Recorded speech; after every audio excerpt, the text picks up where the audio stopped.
Sejarah keturunan Syekh Zainal Abidin atau Sunan Cendana Kuanyar tidak boleh memakan ikan mundung atau ikan hiu tultul. Sebelum kita masuk kepada alasannya, kenapa keturunan Syekh Zainal Abidin atau Sunan Cendana tidak boleh memakan ikan mundung atau ikan hiu tultul, mari kita kenali terlebih dahulu sesosok beliau, Syekh Zainal Abidin atau yang dikenal dengan julukan Sunan Cendana. Beliau adalah keturunan seorang sayyid. Sayyid itu termasuk gelar dari keturunan Nabi Muhammad SAW dari jalur Sayyidina Hasan, putra dari Sayyidah Fatimah Az-Zahra, putri dari Nabi Muhammad SAW.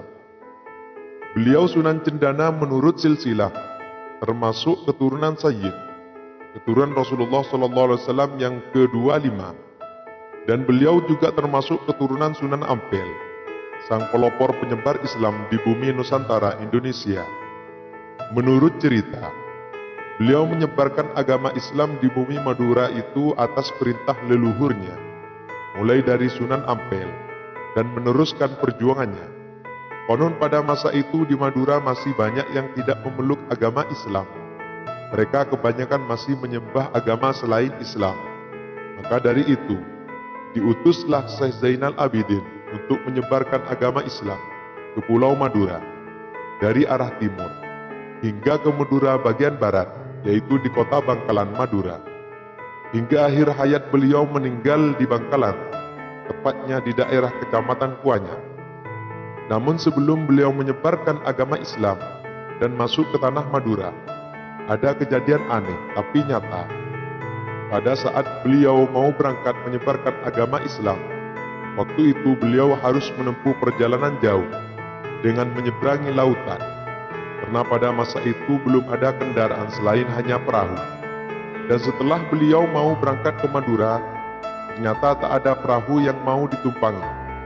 Anehnya, tiba-tiba ada seekor ikan besar datang menghampiri Sunan Cendana. Ikan itu adalah ikan mundung atau ikan hiu tultul yang menunggu beliau untuk ditunggangi.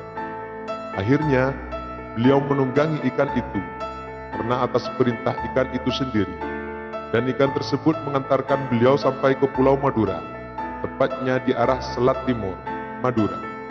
Setelah beliau turun dari atas ikan itu sebagai tanda balas budi beliau atas kebaikan ikan itu, karena sudah mengantarkan beliau ke Madura, akhirnya Sunan Cendana berjanji kepada ikan tersebut bahwa jika nanti keturunanku ada yang memakan ikan itu, maka dia akan mempunyai penyakit belang, putih seluruh badan. Adapun cerita ini adalah versi yang pertama.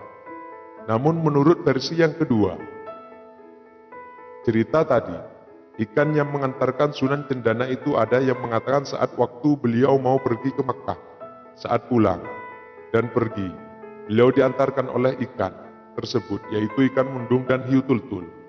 Wallahu a'lam bishawab. Semoga cerita ini menjadi antisipasi dan sebagai jawaban atas warga Madura, terkhususnya kepada dzurriyyah Sunan Cendana. Semoga bermanfaat.